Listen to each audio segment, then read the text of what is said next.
Okay, Facebook and YouTube family. Today, let me get this a little better. Kind of doing a video I've always, can't really see my face that good, but you don't have to. I'm doing a video I've always wanted to do, and I'm basically going to be showing my top 3 oldest plants. Now this first one here, you may think it's nothing special to it, but it has a very special story to it. When I moved to my apartment in Pittsburgh, I had a roommate, my friend Mikayla, and her grandma had given us a gift. This plant has the common name, I guess, is disrespectful to some people. I'm gonna go ahead and say what it is, but some people call it a wandering Jew, but I guess the politically correct term is to call it a wandering dude, like D-U-D-E. And this one is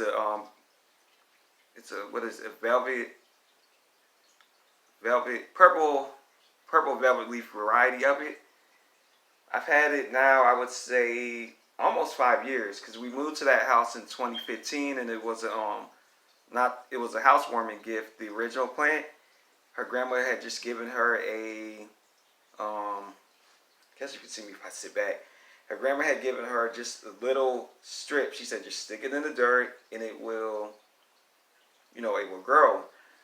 So next thing we knew, this thing was so big, it took over our whole entire window area. So when I was getting ready to move out, I wanted to, to get a part for myself. So I did the same thing. I just literally took part of it, stuck it in the dirt.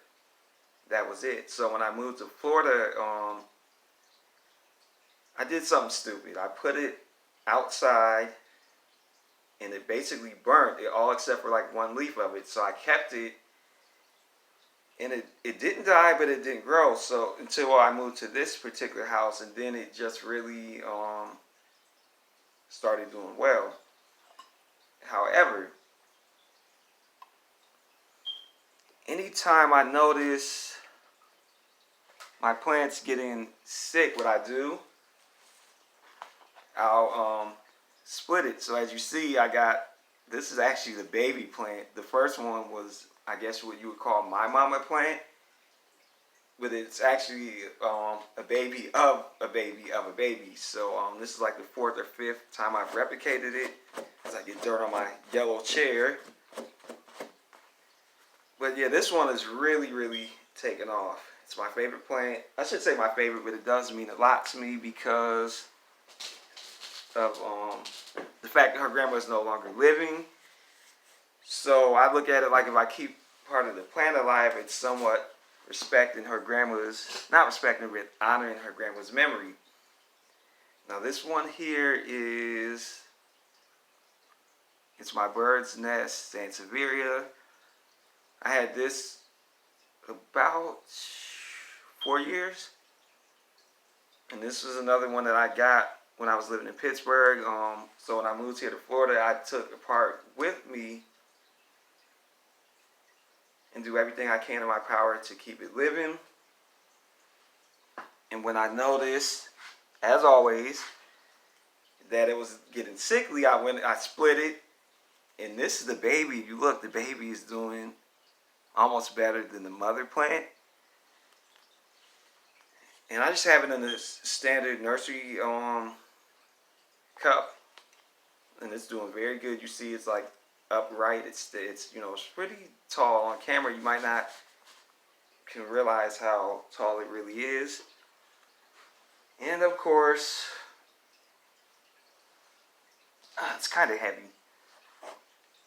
This bad boy here. This is my original golden pothos. You see, look how much variegation some of these leaves get. Now, this one people might look at it and say, for a golden pothos, it's not really all that big. But the thing you got to remember is, I have split this plant so many times I cannot even remember it. For people familiar with my channel, you'll see, my golden pothos that grows out of my aquarium. It started from this. Everywhere I look at my house, when I see pothos, I'm like, they all start from here because you see how it starts to run. So when it gets to a certain length, what I'll do is I'll just cut it, stick it in my aquarium filter, let it get some roots, and then I'll put it in a new pot. I've given many of them away. This is my baby because I know how little it was when I started it. It was like 5 or 6 leaves. That was it. One stem, 5 or 6 leaves, and from there it is just really growing. And like I say, this leaf, look at that. It has that white variegation to it. So it's been good to me over the years. I've had it now about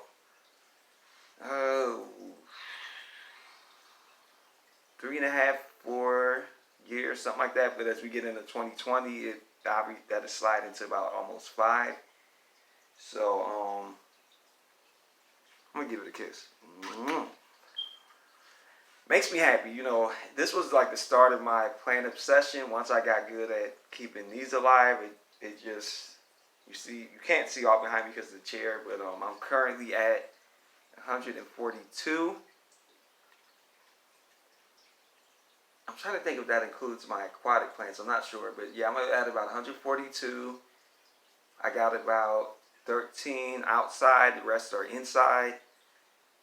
And I think I've grown a lot in the hobby since I first started because, you know, pothos are easy. So this ain't necessarily nothing special, but it gives you the confidence that you can do more than what you're doing. So from the pothos, you can see that vine. That all came from this. But what I was gonna say is it gave me the confidence that I can keep them alive. And once you learn you can keep stuff alive, you start playing with different. You know, you kick it up a notch. Like the same thing if you play a video game and you do good on level 1, level 2, level 3. Before you know it, you're at level 6, 7, and 8. So same thing with plants. I just constantly kick it up a notch, and as I can keep this one alive, then I'll try that one. Once I get good with that one, I move to this one.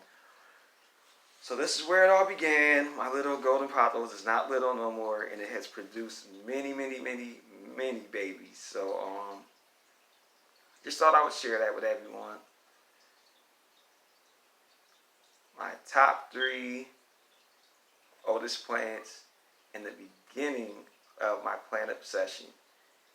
For all those people on my channel, Earth Boy of the Sun and Rain, I appreciate you all for your support of my channel. People on my Facebook, a lot of people don't understand why so many plants, but I say why not. And that's about it. Thank you all for your attention. I'll give you one more last look at this beautiful